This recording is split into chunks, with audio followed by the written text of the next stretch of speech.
everyone, and today we are doing another informal interview / conversation with my friend and coworker Kayla Rose. Do you want to introduce yourself and your occupation and like what do you do and what you do for fun? Okay, so to survive capitalism, I work at Meow Wolf. I love my cats. I have 2 cats named Susan and Kevin. I do a lot of improv and stand-up and musical theater. I hang out with my friends. It's like the only ways that I can survive it, I guess. Yeah. So I ask people to come and participate if they're willing to talk about how capitalism and colonization has affected your environment and your nature surrounding you. So do you want to talk a little bit about that? Yeah. I grew up super hardcore conservative Christian and a lot she has a lot of things to say. She needs to talk about it. Yes. And I was socialized to be very feminine and like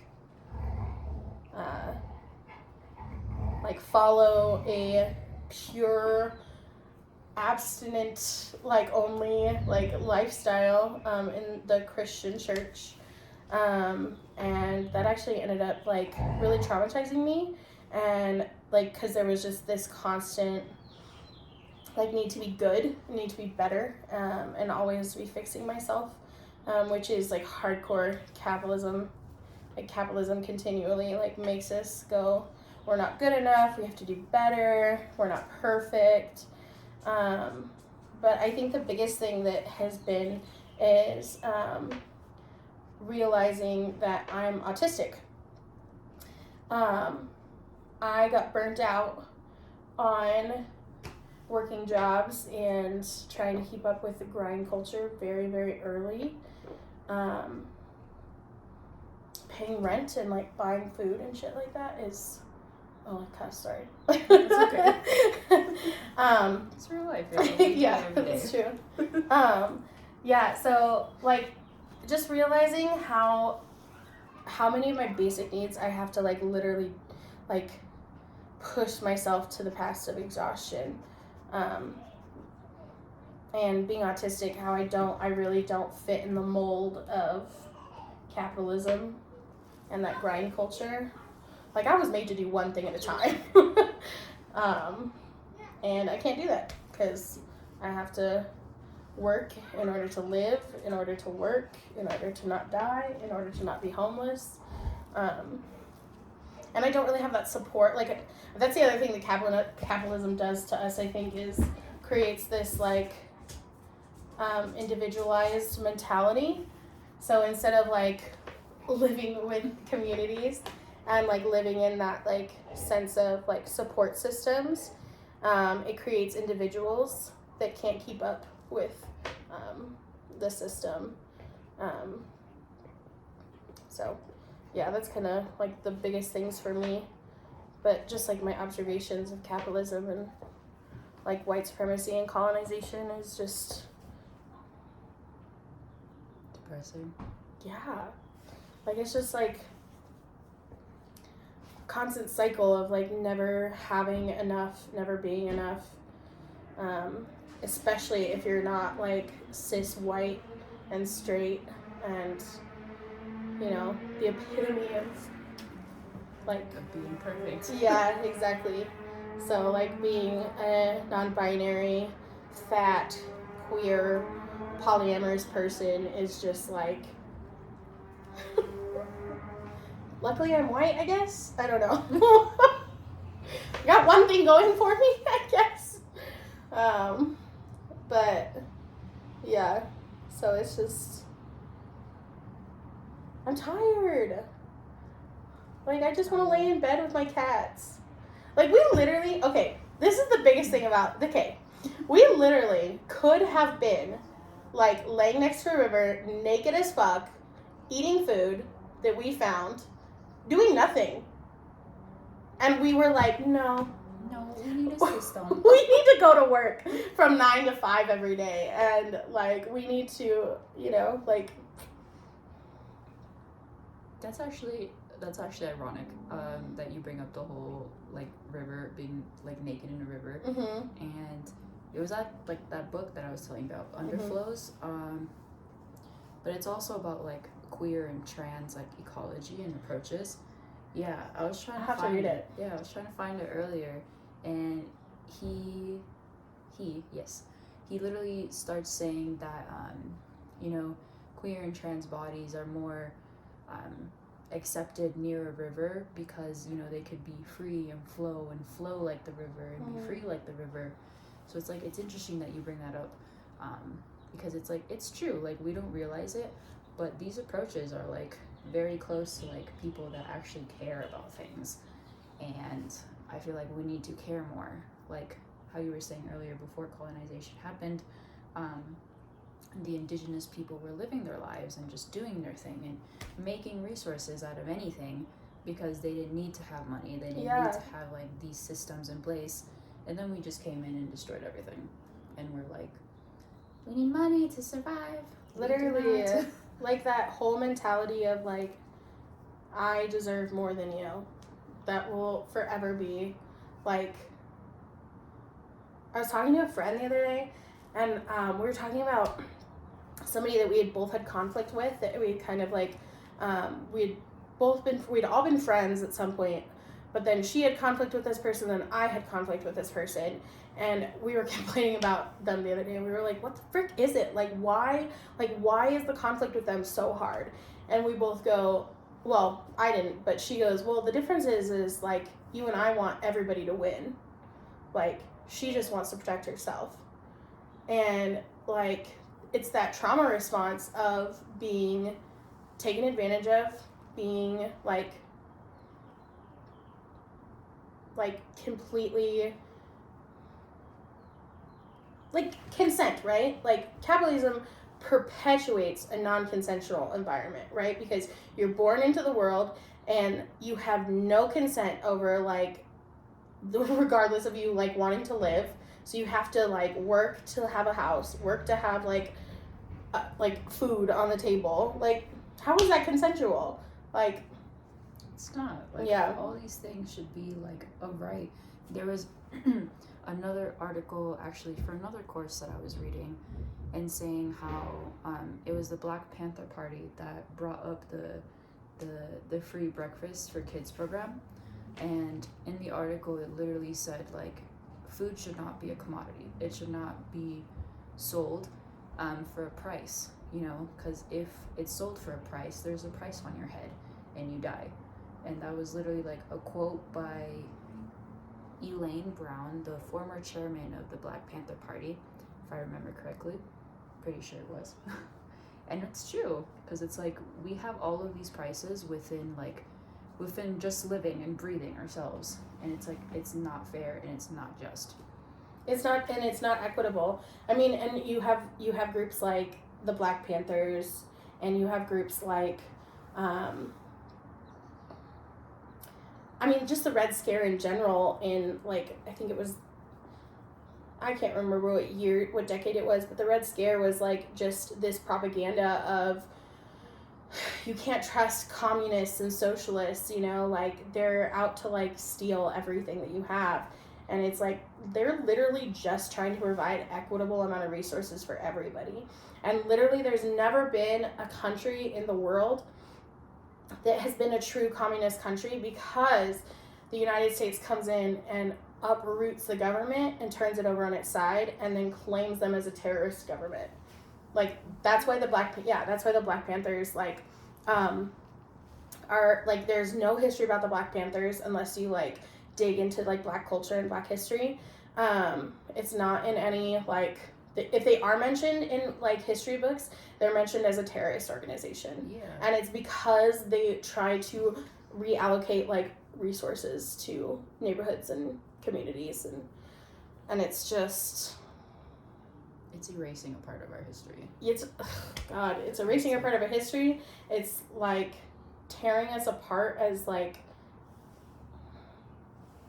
yeah, it makes us tired, so we can't like uprise and like start a revolution because it just perpetuates like the grind culture. So we have to live to work, and we can't like hit the streets for a good riot after 5 o'clock. Literally. Yeah. Like, so during COVID, that's like funny that you brought up, not funny, but ironic too, that you brought up the riots. So when the Black Lives Matter movement started to like actually like really pick up, I was living down in South Florida, and then that was like in the midst of like the pandemic really being really bad, but we were still out there protesting. Like, I got off work and I would text my friend. I was like, yo, let's go. Let's meet up here. Yep. It was like every day we were like out there, and we kept getting so burnt out. And I kept telling everybody, you need to go back to like your basic needs. What are your basic needs? There's sleep, shower, food, like clean clothes, like all that stuff, water. Like, make sure your basic needs are met. Make sure that people's basic needs around you. After I deconstructed Christianity, I was like, my new religion is basic needs. That's it. My new religion is basic needs. It's my basic needs and the basic needs of everyone around me. Because that's literally all you can do in a capitalist society right now. Literally. Unless Bill Gates is secretly buying up farmland so that he can uproot the whole system. But billionaires don't do that. They don't. Look at Elon Musk. No, seriously, Bill Gates is like the biggest farmer right now in the United States. He owns the most farmland. Wow. Isn't that scary? It's so fucking scary. I did not know that. That makes sense how so many like privatized sectors are in the agriculture.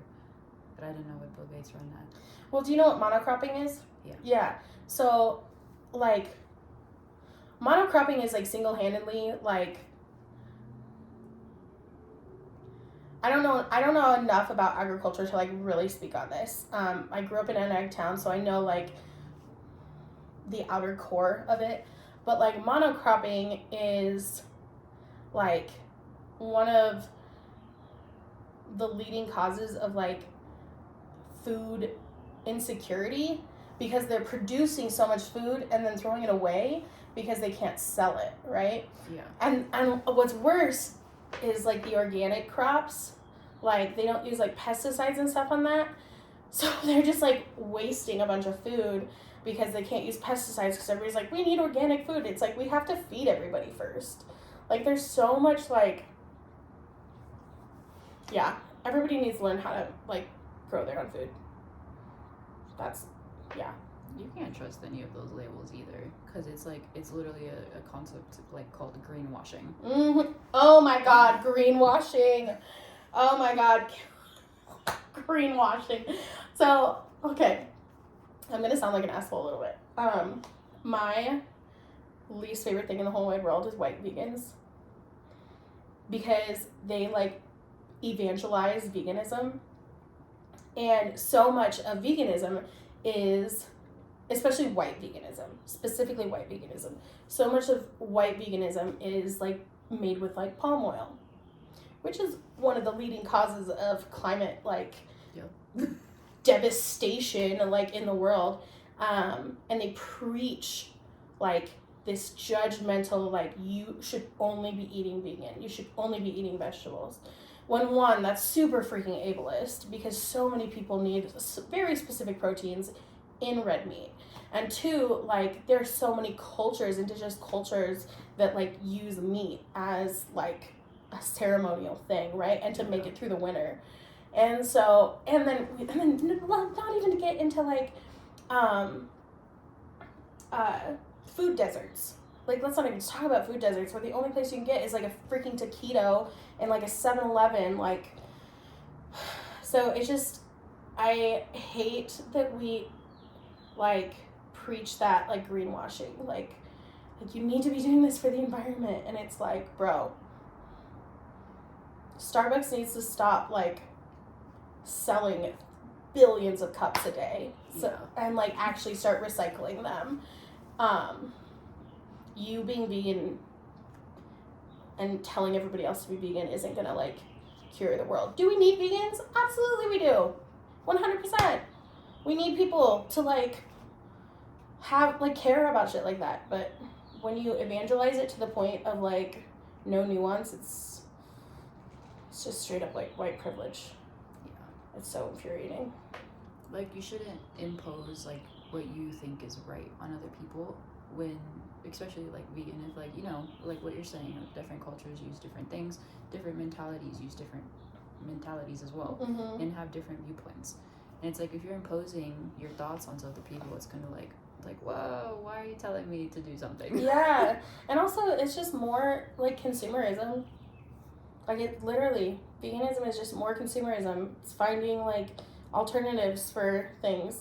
I saw this one interesting TikTok of this Korean lady who was talking about cultural appropriation in food, and like, it was this white lady, and she was like, this is a cucumber salad, this is the best cucumber salad you'll ever have.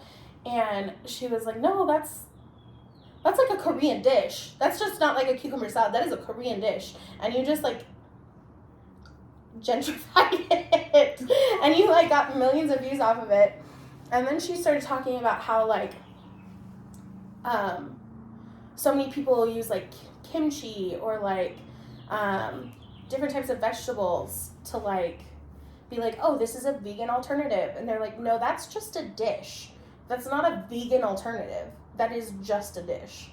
And like, it's just more consumerism and more capitalism, and you're just like, just freaking eat some food. God. And that goes way into fat phobia too, which is a whole other thing. Because diet culture it'll kill you if you're not doing it how you're supposed to be doing it. Well, that, and like there's so much like, yes, 100%. Like the what is that one diet? Keto diet? The keto diet. That was specifically made for like children with a specific disease. I don't remember what it was. And it's like so not good for you. Like, it's really not good for you. And your brain needs carbohydrates, and your brain needs saturated fats, and your brain needs like all these kind of things. And we like oh God. I could go on and on. I literally could go on and on. That's good. We need like more people that are passionate about these things, because in like a workplace, in a school place, like in any place, these topics are not talked about. They're not. They're kept silent. They're like, no, that's too controversial. And it's like, okay, yeah, but it should be controversial because we need to talk about it. Literally. Well, and that's the other thing is capitalism like festers in that lack of like conversation. You know what I mean? The more that we don't address, and the more that we just like let things like slide under the rug or like whatever, the more capitalism just like wins. Yeah. And it doesn't have to. Like, that's the thing. Like, we literally, if that car is ruining everything. Literally. Capitalism. Capitalism. I went up to Toby at the picnic table, and I was like, how's it going, Toby? And he was like, oh, tired. And I was like, yeah, capitalism. And he was like, that's what Clayton said. And I was like, yeah. Those are all our coworkers, by the way. Oh, yeah. Some of the best coworkers. Did you see that picture of Clayton? Sorry, I'm totally like hijacking. Clayton was like folding laundry in the cycle. Yeah. They're gonna throw shreds on the cycle. Dead. I was dead. It was so funny. But yeah. I mean, like, I think, like, going into the fat phobia thing, a lot of, like I just watched Dune. Have you ever seen Dune? Is it with Zendaya? Yeah. I've seen previews, but never actually watched it. It's with Timothy Chalamet. You know who I'm talking about? No. He's just like a white boy that looks like he's from the Victorian era. I don't know. Okay. But, yeah, so he's in it, and, the bad guy in the show is depicted as this very fat, ugly man. And apparently Dune was a book written in the 60s. I have no idea. I don't know nothing. But I, like, was talking about how I hated that fat people are always the bad people, you know? Like Donald Trump. Like, everybody always was like, well, Donald Trump's just a fat ass, you know? It was like, that's not what makes him an asshole, though, right? Yeah. Like, his fatness has literally nothing to do with him being an asshole. But, like, again, that was perpetuated because colonization started and anybody who was rich was fat, you know? So now it's just like, yeah. And then fat phobia is connected to like racism because black and like South American women tend to like be on the more heavier set side, and people are like, we can't be anywhere near them, and yeah. I feel like fat phobia is so like rooted in like Hispanic culture too, because it's like when from my own experience, like whenever my family saw me, or like when I went off to college and then I would come back to visit for like the holidays or whatever, my mom would be like, oh, estás gorda, which means like you're fat, you're getting fat. And I'd be like, no, I'm just living my life, I mean, but that's colonization too, you know, because when you think about how much of the Catholicism is like deeply, deeply happening in, you know, South America, you know, like the whole reason that like all of South America except for like Brazil speaks Spanish is because of Spanish conquistadors who like came and like beat like Catholicism into everybody, and like indigenous people just again disappeared, just like what's happening in Canada right now and here in the United States. What's happening in Canada? So they have these schools, indigenous schools, where they would send indigenous kids, they'd take them from their families, under the guise of school, and they would cut off their hair, give them a Christian name, and they would like essentially like torture the indigenous parts of them out of them. Yeah. And which is what happened in South America too, right? Like Spanish came in and like colonized like all of South America, you know, up into the United States, and just the consumption of like other people, and saying, I believe that the way I'm doing life is better than the way that you are doing life. And even like words like savage, you know, like those kind of words, like all capitalism. Like when Darwin went in his little voyage, he described the friggin' people that he was going to go visit, these savages, these hungry people. I'm like, bro, you just wrote a whole book about this place and you calling these people savages. Christopher Columbus? Oh my god. Yeah. He's the root of everything. Well, maybe there was people before him, I'm pretty sure. Yeah, there were lots of... Christopher Columbus didn't do anything. I don't know how he went down in history. I literally do not know how he went down in history. He single-handedly, like, started some, like, pandemic. Like, somebody in his crew, like, I forget what it is. I'd have to research it. But yeah. It's gross. And it's just constant consumption. Yeah. Like, constantly. I feel like we need to rewrite history, too. Like, get rid of all of these white male people and just, like, give it to indigenous writings. Because it's like, you look up, like, anything, like, credentially, and it's like, there's nothing indigenous that's, like, nothing that you can find. Except, like... Pocahontas? Yeah, but... even that is, like... that, like, honestly makes me sick even joking about Pocahontas. Disney in general. Yeah, Disney in general. What what were you saying before that? Oh, I had a thought. We can't find anything written by like indigenous people because it's all just been like taken by white people and just like only credited a simple portion of it. And they're just like, we're just gonna use this, and then the rest of it, I don't know what you are doing with it, but whatever. Yeah. I mean, I'm a big proponent of land back mentality. I don't know if you know what that is, but specifically in the United States, it's the idea that like indigenous people have sovereignty over the land, and if we want to save the earth, we need to put it over into the hands of indigenous people and give their land back, essentially, because it was stolen from them. Yeah. And we have no right to it. But who's gonna do that? It's Not the gonna people be making. Biden. Yeah, it's fucking shit. Sometimes I go, I miss Donald Trump. Like, he did nothing. He really did nothing except like one time he walked across the street holding a Bible after he tear gas like a bunch of protesters outside the White House. Like, that was all he did. I swear to God.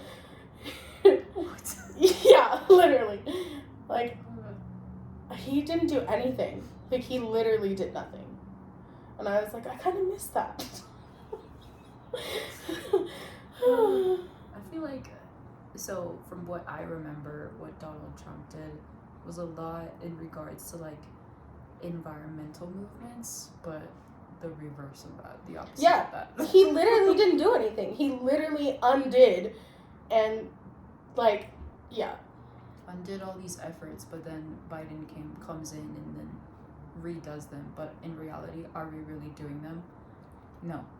We're just labeling it as like carbon offsets and giving these like big corporations like these credits and debts, but are they really contributing to their debt that they're making? No, they're just using this as a pawn to like disguise their pollution and disguise like whatever they're doing, and then putting it into like another land, like we're gonna rebuild this land because we're offsetting too much over here. Yeah. It's like, that's not how it works. Just don't do it. Yeah. Literally, it really blows my mind that, like,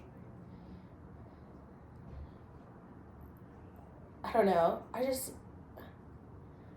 like, how hard is it to go, this is a bad idea. I should think this through. Like, but even then, like, when they think it through, they still approve it. And it's like, there was another article that I read. It was actually about Canada and how in Canada they have like what I was just saying, like the carbon offsets, and then but they also have like these environmental assessments. Who is it done by? The government. And what these environmental assessments were is if that these new developments were impacting the caribou, and if they were going to get approved or not, because the caribou were impacted. 64 out of 65 projects were approved. And the only reason that one of them didn't get approved is not because of the caribou. It's because it was going to affect some water quality in some like city. And it's like... And yet Flint, Michigan still hasn't had clean water since like, what, 2013? Yeah. And that's like a whole nother topic about like capitalism and colonization is environmental injustice. It's like, I mean, and that's why I'm a big proponent of land back. Is like, the land back mentality is like the indigenous people have been caring for this land for literal centuries. Like, it's like, this is kind of a specific example. When we're at work, you know how, like, the building is just, like, super, like, not set up for the people who are working in it. Like corporate was like, look at this, we're gonna do this. And it just isn't set up to, like, really actually be, for example, wardrobe has no like storage, like absolutely zero storage, and they probably need the most storage out of like most people. There's so many costumes, right?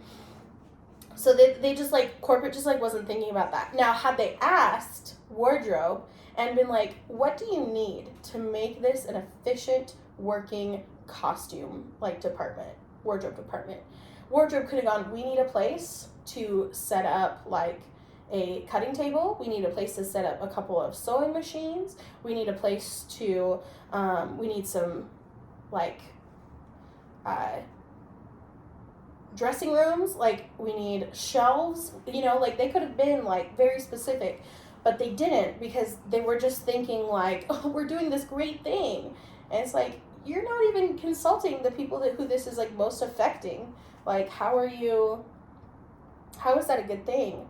Like, and then we do that here too. Like, for example, I did mission work for a really long time. Don't worry, I'm cool now. And we would like send like youth groups into these cities, and we'd be like, we're doing this really cool thing, and I was like, actually, we're freaking not.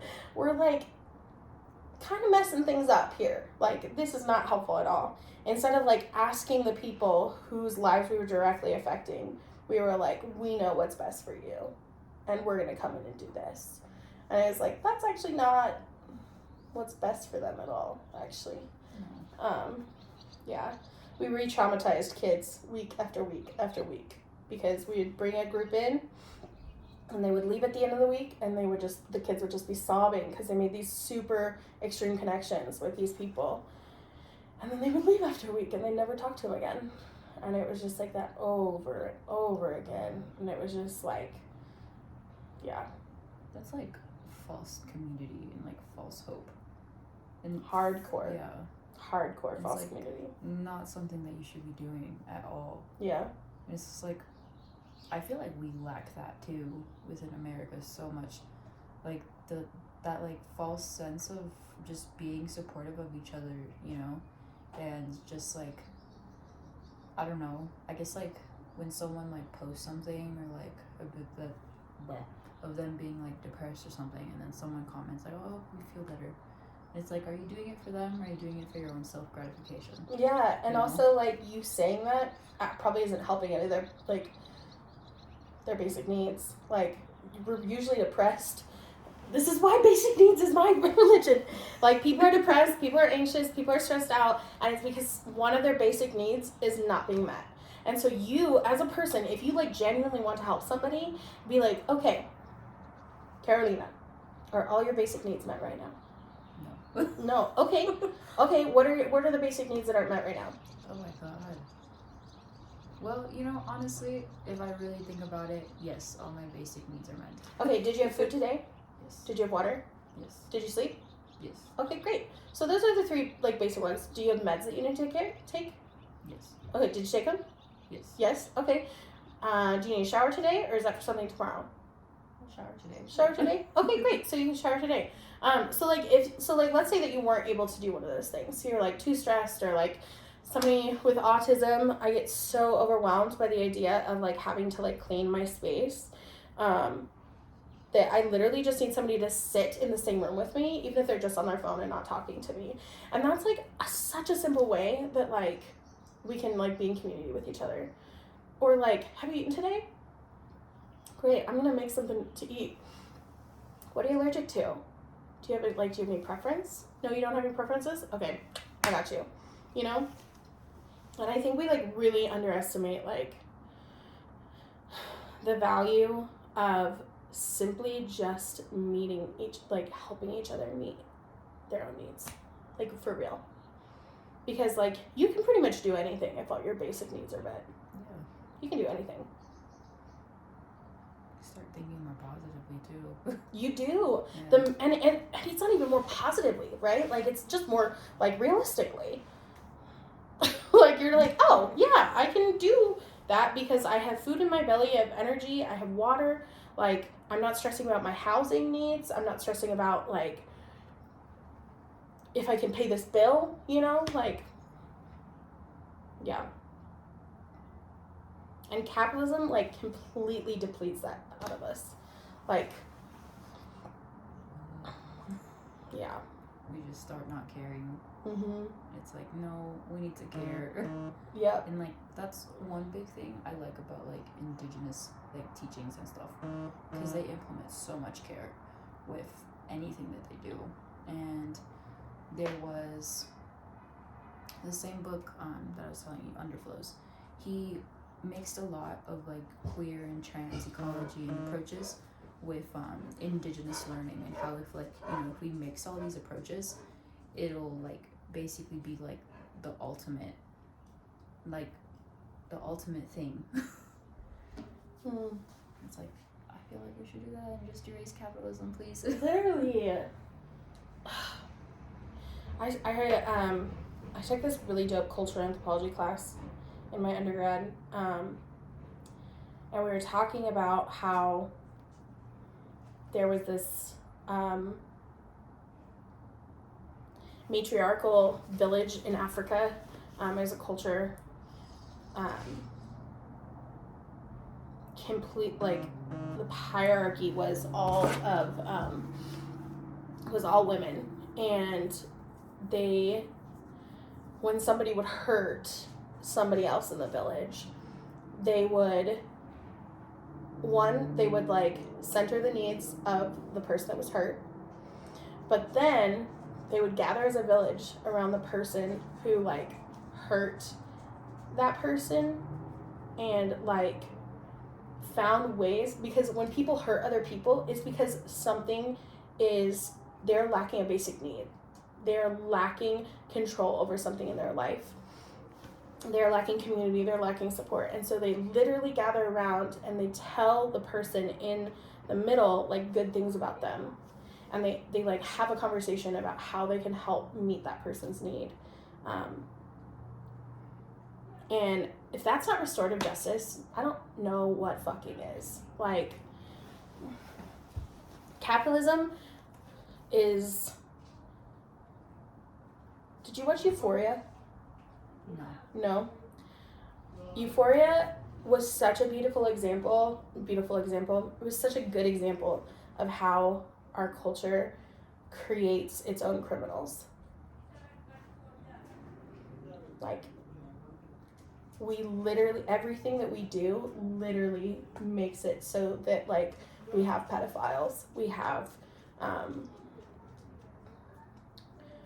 rape culture, we have sexual assault culture, because we oppress the shit out of each other so hard that we are ignoring our own needs and our own, like,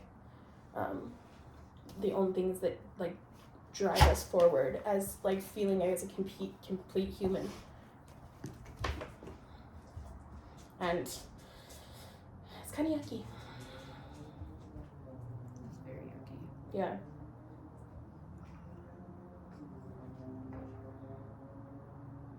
But animals make everything better. Yes, you do. You make everything better. Literally, my cat saved my life. Like, for real. That's how I feel about my dog. Mm-hmm. Like, she's been with me through everything. All my, like, crying moments of undergrad. All my crying moments of my master's, too. And she's like, you've always been there, Gitana. Look at you now, still here. Look at you, still here. Still playing tug of war. Are you gonna rip the caterpillar in half? She likes to rip things. I'm very strong.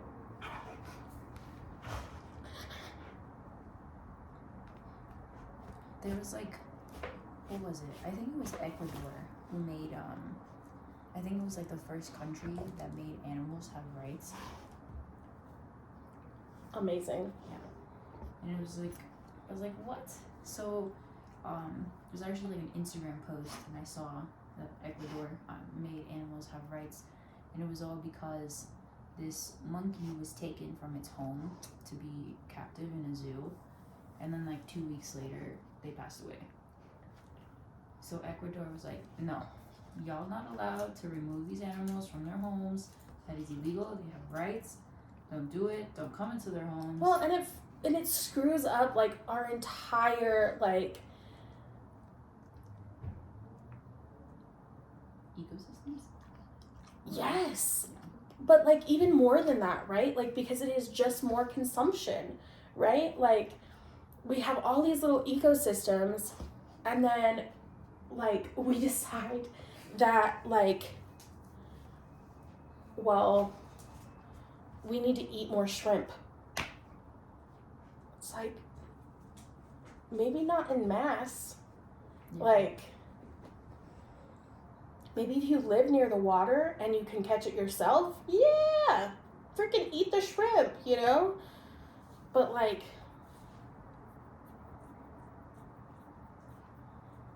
the way that we just, like, consume entire ecosystems, like, for our own, like, pleasure is yucky.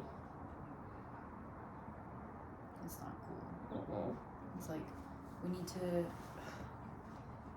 I don't know, we need to get the right people in the right places to actually do what it means to be a sustainable culture. Because it's like, right now, nothing is sustainable.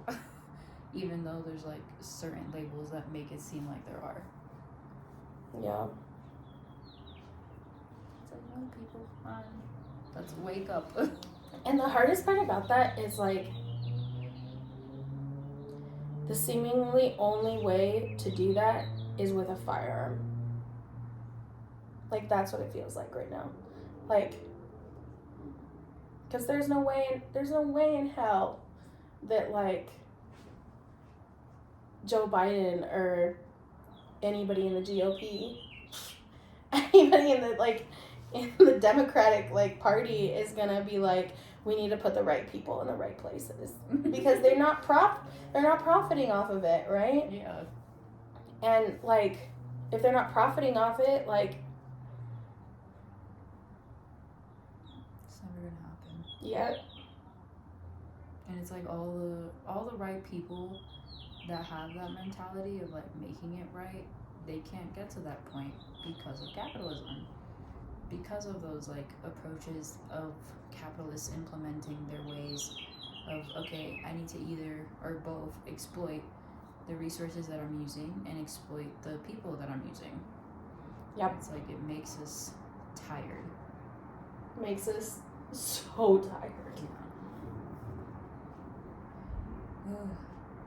Well, do you have any final thoughts?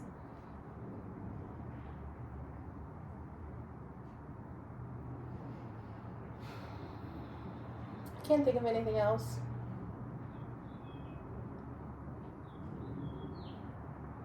I wish, like, you know, like, I don't want to have kids because, like,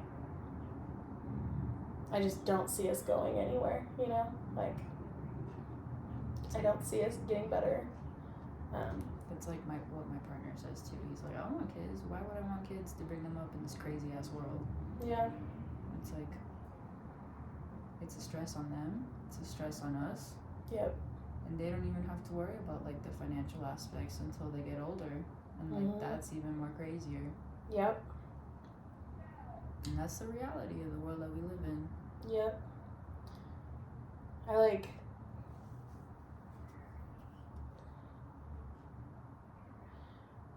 I keep wishing that, like, Bill Gates or Elon Musk will suddenly have, like, a change of heart or something and, like, realize, like, they're idiots. But that's not gonna happen. One can wish. Yeah. You know, maybe I'll win the lottery someday. Oh my god. That's a whole nother system. Yeah. No. That would be dope. Well, I think that wraps up our conversation. 45 minutes. Heck yeah. 45 minutes of footage. I thank all of y'all for watching, and come back soon for my next person. Bye.